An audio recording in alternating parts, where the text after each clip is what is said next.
Hello and welcome, it's me Nathan, your friendly neighborhood support engineer, and in today's video we're going to be talking about LDAP syncing. This allows two UCMs to swap their contact and extension information so that users from one phone system can get the information and phone list of users on another phone system. As you can see in this example, UCM-A and UCM-B are the two UCMs that we're going to be interconnecting through LDAP syncing, and it's a pretty quick procedure. It first starts with you peering two UCMs, and if you have not seen that, go ahead and click on the link right above. That will take you through how to set up peer UCMs as well as configure outbound and inbound routes for those peer UCMs. Another thing that you'll also have to be aware of is port forwarding and NAT settings, which I also have a video for that, top right hand corner.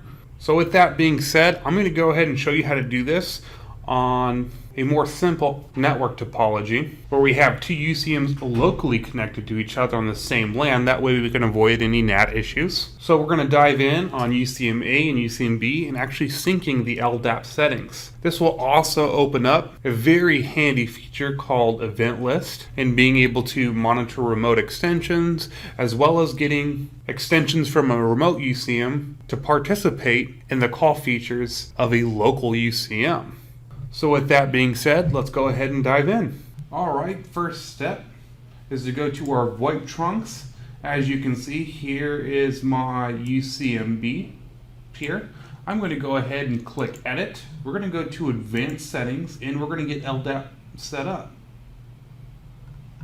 So we're going to go ahead and click the Sync LDAP Enable.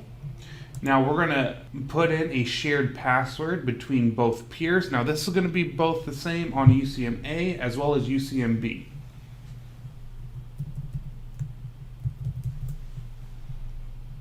Next we're going to choose a port. Make sure it's an available one and you can check that out on System Status and Network. For this one I'm going to choose 9090. And all the other settings are good as default. So we're going to go ahead and click Save and Apply Changes. Now I'm going to do the same thing with the same password and port on the other UCM.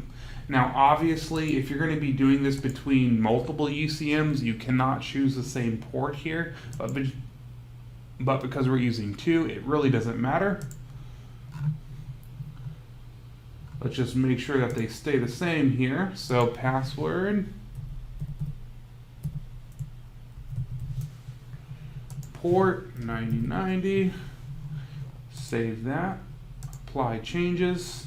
Alright, now that I've done that to both UCMs, all you have to do is hit the little cloud button for Sync LDAP. I'm going to do that on this UCM and on this UCM.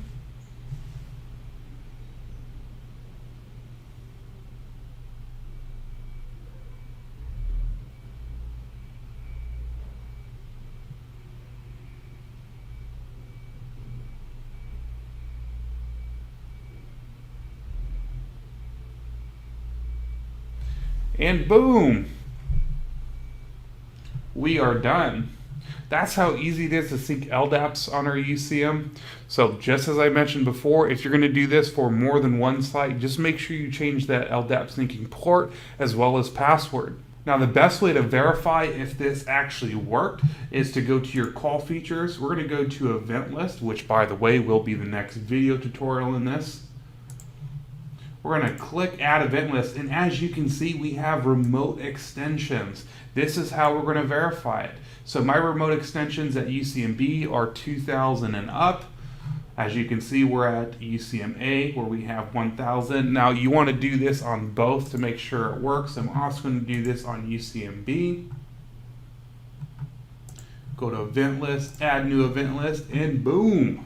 We have remote extensions. It was that easy syncing LDAPs. Now this opens this up to a lot of really cool features like having remote phones in ring groups and call queues, as well as options for other call features. With that being said, that's LDAP syncing between two peer UCMs. It's that easy, and I hope you enjoyed this video. If you like it, please subscribe and like this video. That way you can stay up to date to the latest GS tutorial videos. I look forward to seeing you in the next video and hopefully supporting you one day in the future. And on that note, you have a good one.